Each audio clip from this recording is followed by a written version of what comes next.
안녕하세요. 중소기업교육연구소 박신재입니다. 이슈 브리핑에 오신 여러분들 모두 환영합니다. 오늘 주제는 저번에도 한번 말씀드렸는데요. 요즘에 많은 분들이 관심을 갖고 있는 가족법인과 관련해서 임팩트 있게 아마 기억이 나실 건데 나태현 세무사님 다시 모셨습니다. 안녕하세요. 안녕하세요. 그때 방송 나가고 나서 연락이 꽤 많이 왔어요.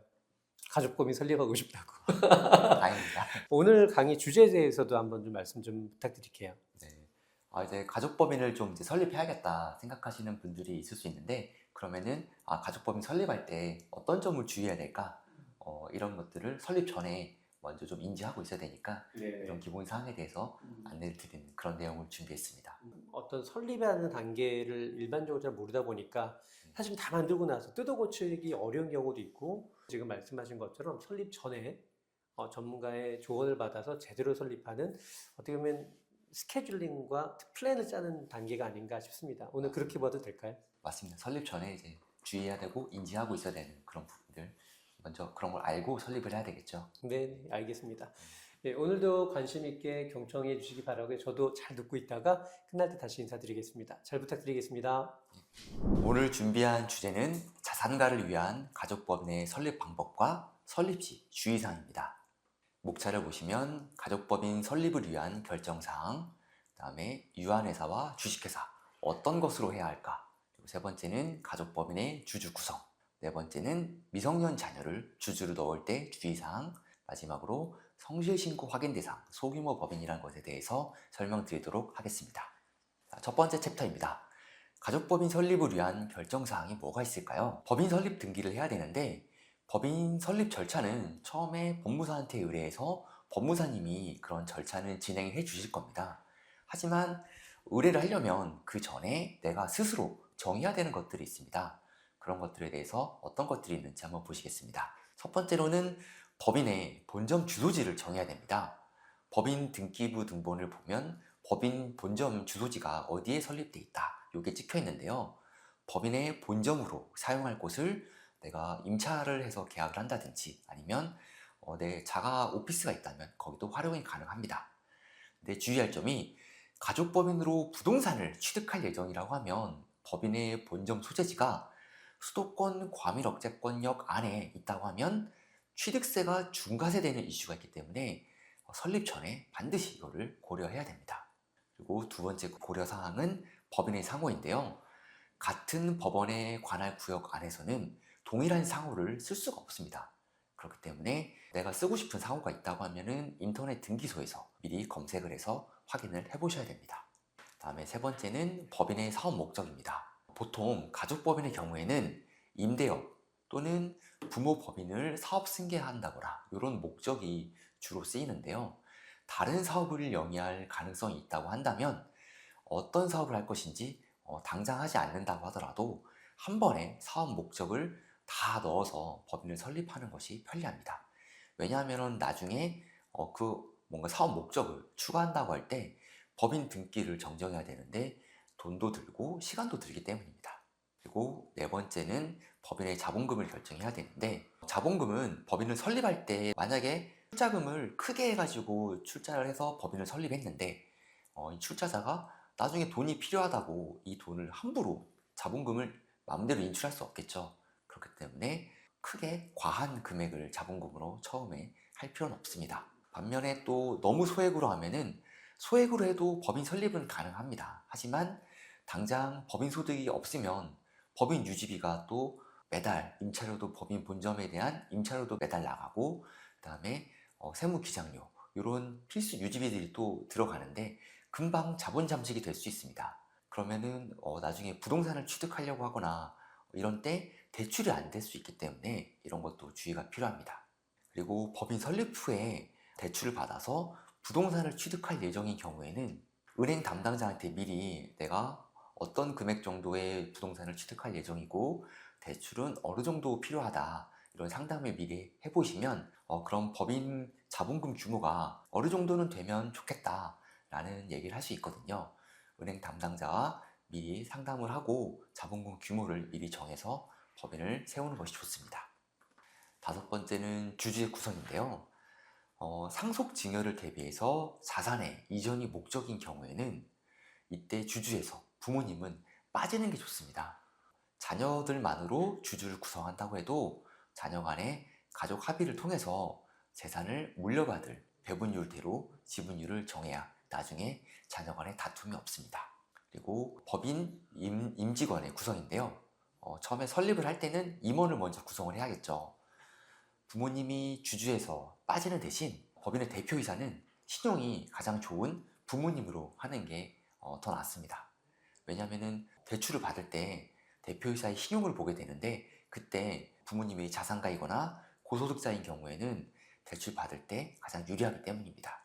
그리고 부모의 경우 자산을 그렇게 가족 법인에 이전해 주는 대신 법인의 대표이사로서 급여를 받아가면은 생활자금 확보가 가능한 부분도 있고요. 그리고 부모님이 연로한 경우에는 대표이사로서의 뭔가 업무를 처리하시기에 좀 힘들 수도 있기 때문에 기동성이 좋고 업무 처리가 빠릿한 자녀 한 분이 부모와 각자 대표를 하면 좋습니다. 공동대표가 아니라 각자 대표라고 말씀드린 거는 공동대표를 하는 경우에는 공동대표 2명이 다 동시에 참석을 해서 뭔가 의사결정을 하고 날인을 해야 되는데 각자 대표를 하게 되면은 한 명만 가서 결정을 해도 이제 가능하기 때문에 부모님이 만약에 거동이 좀 힘드시다라고 하면은 내가 혼자 가서도 의사결정과 대표로서의 역할을 할 수 있기 때문에 각자 대표를 하면 좋다고 말씀을 드리는 겁니다.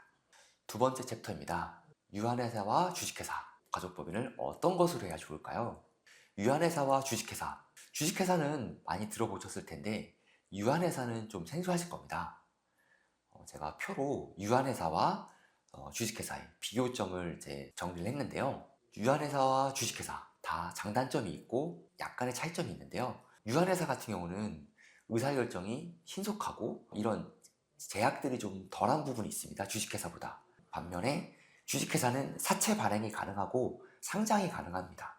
단점으로는 주식회사 같은 경우는 절차에 법적 제약이 강하기 때문에 의사결정이 다소 느리고 상법의 규제가 강합니다. 그리고 유한회사 같은 경우는 주식회사의 장점이 나왔던 사채 발행이 가능하다 나왔는데 유한회사는 사채 발행이 불가합니다. 그리고 자본 조달 측면에서도 주식회사 같은 경우는 상장이 가능하다고 했기 때문에 출자금 외에 상장으로 자본 조달이 가능하겠죠. 하지만 유한회사는 그런 점이 안 되기 때문에 출자자들의 출자로만 자본 조달이 가능하겠습니다. 그리고 현물 출자라는 관점에서 봤을 때 주식회사와 유한회사 둘 다 가능하지만 주식회사 같은 경우는 출자되는 현물의 감정과 법원의 인가가 반드시 필요합니다. 하지만 유한회사 같은 경우는 법원의 인가가 필요 없기 때문에 감정 절차가 완화된다는 그런 장점이 있습니다. 그리고 세법 적용 사항에 있어서는 법인세법은 주식회사, 유한회사 둘 다 동일하게 적용이 되고요. 그 다음에 자기주식 취득적인 관점에서 주식회사는 자기주식 취득이 가능하지만 유한회사는 자기주식 취득이 불가합니다. 그리고 그 다음에 가장 큰 차이점이 외부감사인 부분인데요. 주식회사 같은 경우는 상장법인은 무조건 감사 대상이고 비상장 법인 같은 경우에도 다음 열거되는 4가지 요소 중에서 2개 이상만 충족이 돼도 외부감사 대상이 됩니다. 자산 120억, 부채 70억, 매출액 100억, 종업원 수 100명 이상. 이 중에서 2가지만 충족이 되면 무조건 외부감사 대상이 되겠습니다. 근데 유한회사 같은 경우에는 이 기준이 조금 더 완화가 되어 있습니다. 자산 총액 또는 매출액이 500억 원 이상인 경우이거나 그 다음에 아까 외부 주식회사의 외부감사 요건들 중에서 주식회사는 2가지 이상이 충족이 되면은 외부감사 대상이 된다고 했는데 유한회사 같은 경우는 3가지 이상이 해당이 돼야 됩니다. 자산 120억 원 이상, 부채 70억 원 이상, 매출액 100억 원 이상, 종업원 수 100명 이상, 사원 수 50명 이상. 이 중에서 3가지 이상을 충족을 해야 되기 때문에 그 외부감사에 대한 기준이 조금 더 완화가 되겠다고 보시면 되겠습니다. 그러면 가족법인을 할 때 주식회사와 유한회사 둘 중에 어떤 게 더 좋을까요?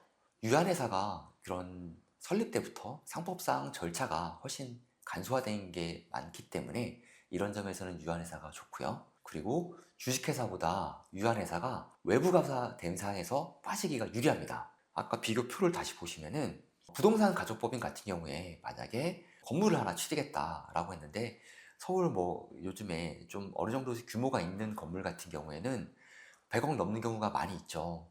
그러면은 부채를 껴서 또 취득을 할 텐데 건물가액이 120억이 넘고 부채도 만약에 대출을 한 70억 정도 받았다 라고 하면은 주식회사 같은 경우는 이 두 가지 요건만 취득을 해도 벌써 외부 감사를 받아야 됩니다.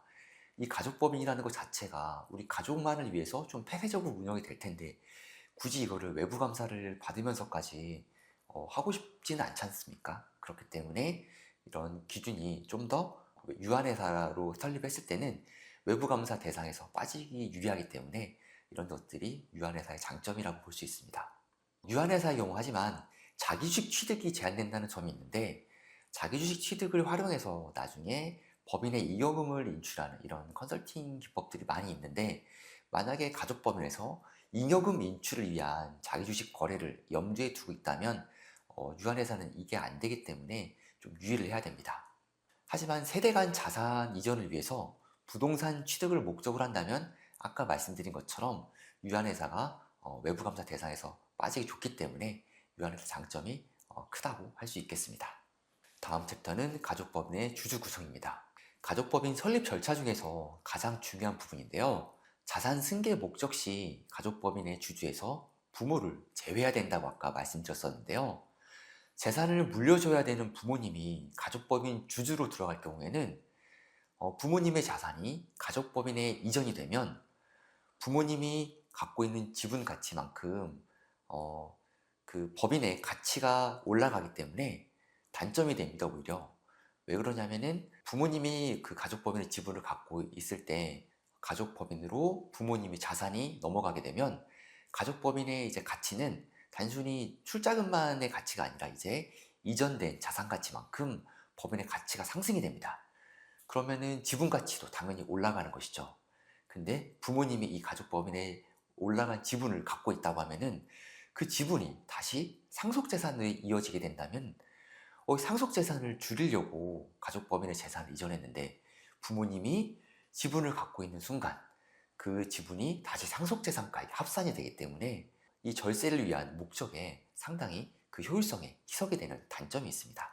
그렇기 때문에 자산 승계를 목적으로 할 때 부모님을 주주에서 제외하라고 하는 겁니다. 그리고 자산 승계 대상인 부동산이 여러 건인 경우에는 자산별로 어떤 건물을 자녀한테 상속해 줄지 정하는 경우가 있습니다. 이 건물은 첫째 자녀한테, 저 건물은 둘째 자녀한테 이런 식으로 부모님이 염두에 두시는 경우가 있기 때문에 이런 경우에는 자녀별로 가족법인을 설립하는 게 좋은 경우가 있는데요. 왜냐하면은 결혼을 한 자녀들 같은 경우에는 각자의 가정 상황에 따라서 부동산을 바로 매각을 원하는 경우도 있고 아니면은 계속 보유를 원할지 이게 의견이 다를 수 있습니다. 그렇기 때문에 한 물건에 두 자녀들의 가족이 다 주주로 섞이게 되면은 의견 충돌이 일어날 수 있거든요. 그렇기 때문에 이런 거를 사전에 방지하기 위해서는 물건이 여러 개인 경우에는 자녀 가족법인별로 이렇게 나눠서 건물을 나눠서 승계하는 경우가 장점이 있습니다. 다음에 세 번째는 가족법인 내에서 주주의 지분율인데요. 고소득자의 임대소득을 분리하는 게 목적인 경우에는 이 자산 승계가 목적이 아닌 이상은 본인이나 배우자, 자녀의 주주 지분율은 자율적으로 해도 큰 문제가 되지 않습니다. 다만 이제 자녀한테 향후에 배당으로 소득 원천을 만들어주고 싶은 경우에 향후 분배할 배당 소득을 감안해서 자녀의 지분율을 설정하는 게 좋습니다. 분배할 배당이 엄청 크다라고 하면은 매년 배당을 나눠서 하더라도 자녀한테 인당 1년에 2천만 원 이하의 배당되는 정도로 뭐 배우자와 나의 지분율, 그다음에 자녀의 지분율을 배당 소득이 2천만 원 이하인 거를 감안해서 세팅을 하는 것이 좋습니다. 만약 미성년 자녀 같은 경우에 배당 소득이 2천만 원 넘어가게 되면은 건강보험 피부양자 자격에서도 자격이 빠지는 이런 단점들도 있기 때문에 이런 부분을 좀 염두에 두셔야 됩니다. 그리고 자산 승계 목적의 가족법인 설립인 경우에는 주주에서 아까 말씀드린 것처럼 부모님은 제외하고 최대한 많은 인원을 넣는 것이 좋습니다. 자녀가 결혼을 했을 경우에는 자녀의 배우자와 손자녀까지 전부 참여시키는 것이 좋은데요. 이때 지분율은 주주들이 모두 균등으로 하는 것이 세법적으로 유리합니다. 만약에 자녀의 결혼 유무에 따라서 자녀 가족의 주주 참여 인원이 달라지는 경우가 있습니다. 첫째 자녀는 결혼을 해서 가족을 이루고 있는데 둘째 자녀는 결혼을 안 해서 혼자만 있는 경우에 이때 나는 첫째 자녀에게도 절반, 둘째 자녀에게도 절반을 주려고 부모님 염두에 뒀었는데 둘째 자녀 같은 경우에는 가족이 없는 경우에 그럼 지분율을 어떻게 가져가야 될까 이런 갈등이 있을 수 있거든요. 그렇기 때문에 가족 간에 별도의 합의가 필요합니다. 재산 승계의 비율이 자녀 간에 이렇게 틀어질 수 있기 때문에 그렇습니다. 다음으로는 미성년 자녀를 주주로 넣을 때의 주의사항입니다. 자금 출처 조사나 증여세 과세가 문제가 있을 수 있습니다. 가족 법인 중에 미성년 자녀나 손자녀가 있는 경우에는 이 법인 설립할 때 이 법인 출자금의 자금 원천을 반드시 먼저 만들어줘야 됩니다. 출자금의 원천이 없이 자녀의 지분 가치가 갑자기 커지거나 나중에 배당을 받았을 때 향후에 나중에 이 돈으로 뭔가 부동산을 취득한다든지 나중적으로 증여세의 과세 위험이 생길 수 있기 때문에 그런데요.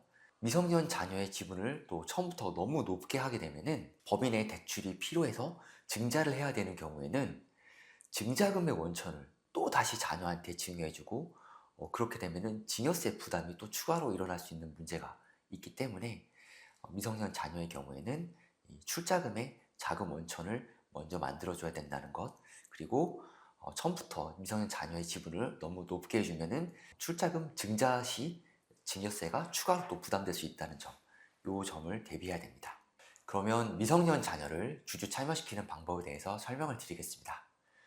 우선 미성년자는 2천만 원까지 증여세 공제가 가능하기 때문에 공제 가능해까지 먼저 현금으로 자녀 계좌에 이체해서 증여세 신고를 먼저 하셔야 됩니다. 그리고 이 돈을 원천으로 해서 자녀 계좌에서 법인 계좌로 출자금을 이체를 해줘야 됩니다. 이 단계를 거치고 자녀가 주주로 들어가야지 향후에 가족법인에서 배당을 받을 때 자녀 자금의 원천으로 인정을 받을 수가 있습니다. 성년이 될 때까지 매년 2천만 원씩 배당을 해준다면은 자녀가 나중에 부동산을 취득한다든지 이런 이벤트가 있을 때 자금 출처의 소득 원천으로 그 배당을 사용이 가능하겠습니다. 이제 마지막 챕터인데요. 성실신고 확인 대상 소규모 법인이라는 게 있습니다. 이것이 무엇이냐? 대부분의 가족법인은 이 성실신고 확인 대상 소규모 법인이라는 것에 적용 대상이 되는데요. 이 요건이 어떤 건지 보시면 세 가지 요건이 있는데 이 요건을 모두 갖춘 법인이 성실신고 확인 대상 소규모 법인에 해당이 됩니다. 첫 번째 요건은 지배주주 등 지분율 50% 초과인데 가족법인 같은 경우는 당연히 가족들끼리 100% 지분을 갖고 있는 경우가 대다수이기 때문에 당연히 해당이 되고요. 그 다음에 두 번째 요건은 부동산 임대업이 주된 사업이거나 그러면은 당연히 부동산 임대 수입 발생이 될 것이고 이자나 배당 소득이 매출액의 50% 이상 적용될 때도 해당이 되는데 부동산 가족법인 같은 경우에 임대소득이 당연히 매출액의 대부분을 차지할 것이기 때문에 이 요건에도 당연히 해당이 될 것입니다. 그리고 상시 근로자 수가 5인 미만. 또 부동산 임대를 하는 가족법인이 뭔가 근로자를 저렇게 5명이나 고용할 일은 거의 없겠죠. 그렇기 때문에 대부분의 가족법인은 가족끼리 주주이고 부동산 임대업을 영위하고 있고 상시 근로자가 거의 없기 때문에 성실신고 확인 대상 소규모 법인에 해당된다고 보시면 되겠습니다. 그럼 이거를 왜 말씀드렸냐? 이런 성실신고 확인 대상 소규모 법인에 해당이 되면 세제상 페널티가 있습니다. 어떤 페널티가 있냐 하면은 업무용 승용차 법인차에 해당인 것이죠. 이 비용 처리의 한도에 제한이 있습니다. 운행 기록부를 미작성했을 때 1년에 500만 원밖에 비용 인정이 안 되고 감가상각비랑 차량 처분했을 때 차량 처분 손실에 대해서도 일반 법인의 절반인 1년에 400만 원밖에 인정을 못 받습니다. 그리고 접대비, 그러니까 기업 업무 추진비라고 지금 명칭이 바뀌었죠. 이 한도가 있는데 이것도 일반 법인 대비 50%의 한도밖에 인정을 못 받고 성실신고 확인서라는 거를 법인세에 신고할 때 매년 제출을 해야 됩니다. 장부와 세무계산이 적정하다는 세무사, 변호사, 회계사 이런 전문가들의 확인을 별도의 수수료를 추가로 내고 또 확인 서식을 받아야 되는데 이 서식을 이제 신고할 때 미제출하게 되면은 가산세가 적용이 되고 세무조사 사유에 해당이 됩니다. 근데 여기에 페널티가 하나가 또 추가가 될 예정입니다. 25년도에 세법 개정안을 보면은 법인세 세율 구조가 최저 구간인 경우에는 9%를 적용을 받는데 법인세 과표가 2억 미만인 경우에 9%를 원래 적용을 받는 것이지만 성실신고 확인 대상 법인인 경우에는 9%를 적용 안 하고 바로 19%를 적용되는 겁니다. 그럼 가족법인을 임대해도 단점이 너무 강한 게 아닌가? 라고 생각되실 수도 있는데 19%의 세율이 적용된다고 하더라도 고소득자 같은 경우는 훨씬 더 높은 절반 가까이 적용되는 소득세율을 적용받죠. 하지만 법인세에 적용하면은 19%면 절반도 안 되기 때문에 이런 자산가들한테는 여전히 매력이 있다고 보셔도 되겠습니다. 오늘 준비한 주제는 이것으로 마치겠습니다. 감사합니다. 예, 세무사님 오늘도 잘 들었습니다. 네네. 자산가를 위한 가족법인의 설립사항과 설립시 주의사항. 사실 많은 분들이 설립을 할 때 법인 설립하면 이제 법무사님을 찾는데 네. 여기 보니까 그 전에 스스로 정해야 될 것들이 있다. 전체적인 설계를 짜고 그 방향대로 설립에 대한 절차가 들어가야 될 것 같다는 생각이 들어서 네. 많은 분들이 법인 설립하면 법무사님부터 찾으시는데 그 전에 세무사님들하고 전체적인 그림에 대한 상담을 해보시면 좋을 것 같고요. 맞습니다. 제 소견을 말씀드리는 거예요. 그리고 법인의 자본금에 대해서도 언급을 해주셨는데 사실 자본 잠식에 대한 부분 또 은행 대출을 위해 자본금의 규모를 설정하는 게 굉장히 중요하다는 생각을 했는데 네. 그 역시 잘 짚어주셨던 것 같습니다. 감사드리고요. 그리고 오늘 내용을 들어보니까 놓칠 수 있는 실질적인 내용이 이제 가족법인을 위한 결정사안 중에 임원회 구성으로 업무 처리가 빠릿빠릿한 네. 자녀 일명이 부모와 각자 대표라면 좋겠다라는 얘기도 좀 인상 깊었던 것 같습니다. 이거 외에도 아마 강의를 들으시면서 저 부분을 내가 놓치고 있었구나라는 부분을 좀 체크하는 그런 시간이 아니었나 생각이 되는데요. 예, 지난번에 이어서 두 번째 시간이었는데요. 지난번에는 가족법인의 의미와 VIP 자산가들이 가족법인을 만든 이유, 그리고 오늘은 그 설립 방법과 설립 시 주의사항에 대해서 아주 친절하고 임팩트 있게 짚어주셔서 너무 감사드립니다. 네, 앞으로 아마 가족법인을 이 강의를 듣고 설립을 한번 해보겠다, 아니면 현재 진행하고 있는데 점검을 좀 받아봐야겠다라는 분들이 좀 계실 것 같은데 네. 그럴 때 연결해드리면 잘 상담해 주실 수 있으시죠? 물론이죠. 알겠습니다. 그리고 책을 저도 좀 읽어봤는데 책이 너무 좋더라고요. 감사합니다. 서점에 혹시 나와 있나요? 네. 교보문고에도 나와 있습니다. 있고요. 온라인으로 살 수도 있고요. 맞습니다. 싸게 살 수 있는 방법은 없죠? 알겠습니다. 예, 지난번에 이어서 어려운 세무, 그리고 요즘에 많은 분들이 관심을 갖는 가족법인에 대해서 궁금증이 해소가 되는 시간이라고 생각을 하셨을 거예요. 저도 역시 좀 많이 놓치고 있었던 것을 좀 배우는 시간이었습니다. 예, 앞으로 가족법인과 관련된 부분, 또 아까도 말씀드렸던 세무조사 관련된 부분도 강점이 있다고 하셨으니까 예, 그런 일 있으실 때 편안하게 연락 주시면 세무사님 연결해 드리도록 하겠습니다. 같이 사드리겠습니다. 감사합니다.